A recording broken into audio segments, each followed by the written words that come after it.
Okay, hi, very good morning to you. The last time round we touched on the G major scale. I'm just going to review the few shapes that we went through the other day. Okay, firstly is the 3 note per string starting from fret 3. Okay, it goes like this.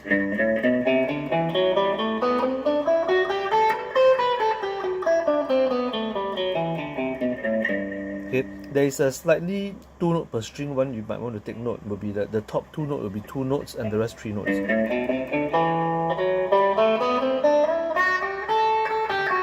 Sorry, there's another 2 note over here.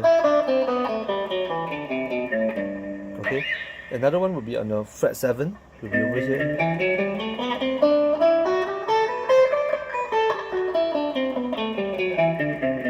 Okay, there's a 3 note per string version that you can do.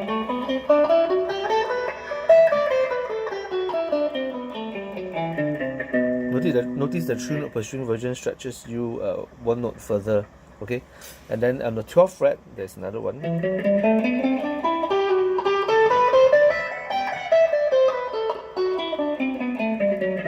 then there's a 3 note per string version, which is.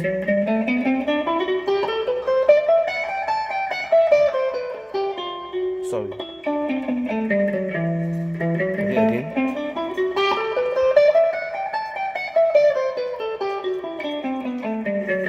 Okay, so do all these while you maintain your alternate picking, which is strictly up-down motion.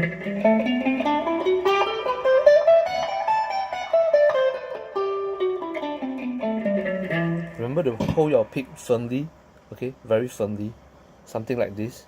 Okay, at least there's a firm grip to it. Okay, don't hold it like that. There's no, it's very flimsy, so there's no, there's no firmness in your plucking. Okay, it'll be very weak. So you try to do it this way. Okay, at least clamp it onto your finger, your index finger. Just clamp it like that. Okay, so that when you pick, it will be very firm.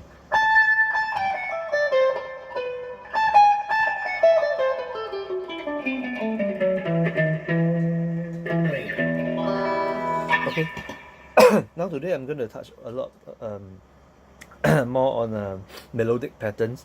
So melodic patterns are like groups of 3 notes or 4 notes or 6 notes, depending on your creativity, what kind of pattern you can come up with. Okay, the most basic one maybe you can start with will be, you can start doing this, something like this. Okay, this is your 7th fret. Okay, this is your 7th. Okay, so I'm just doing this pattern. Okay, so I just use the last the first string. Okay, just 3 notes. Okay, and I just practice this way. Okay, I'm doing all this while I'm keeping a very consistent tempo using alternate picking. Okay, don't slow down, don't fumble. Okay, if you find that you can't handle a certain speed, you can slow down and do. Okay, most importantly is your consistency. Be very consistent. If you can play it with music or against a metronome, okay, play with a metronome or with a song or something that has rhythm in it, and make sure that it is consistent in your tempo. Okay, something like that. You can even go on further.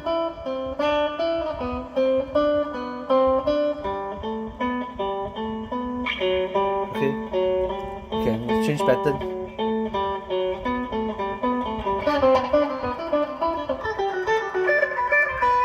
Or you can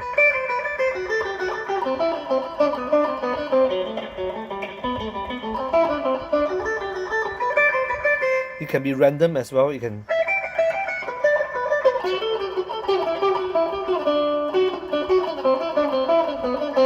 okay, as long as you stay within the scale. Okay,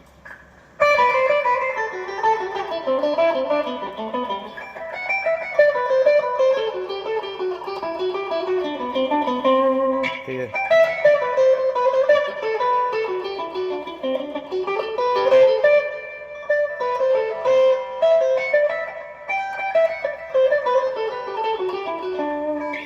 can do whatever combination you want. Cross strings, chord tones.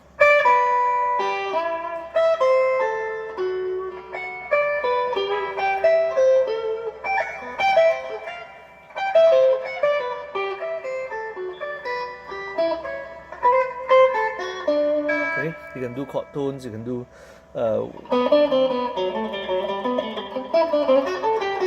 can be 4-note patterns, something like that.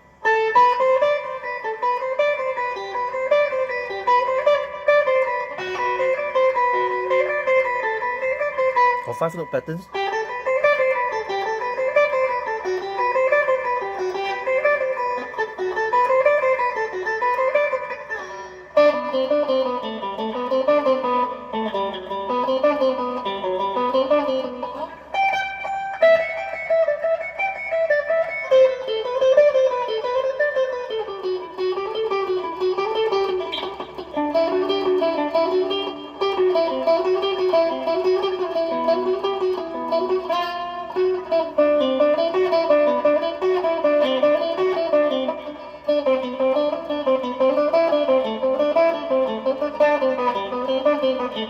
Okay, you can do it like that.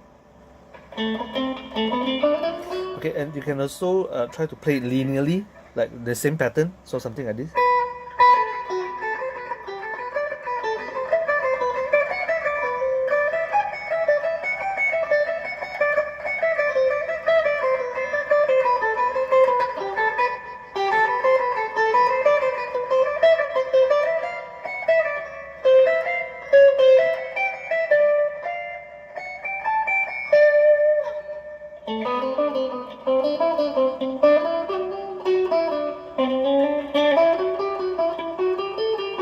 You see, I'm not even familiar with all the patterns because there's so many of them.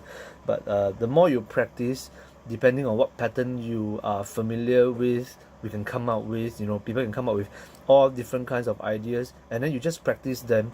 The more combination of patterns that you are familiar, the more you will be able to play it when you're improvising without thinking. So this is the whole point of practicing.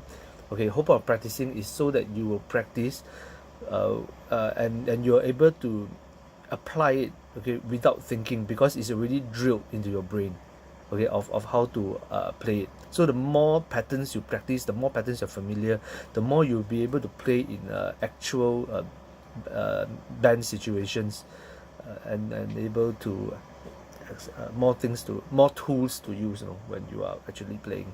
Okay, so have fun.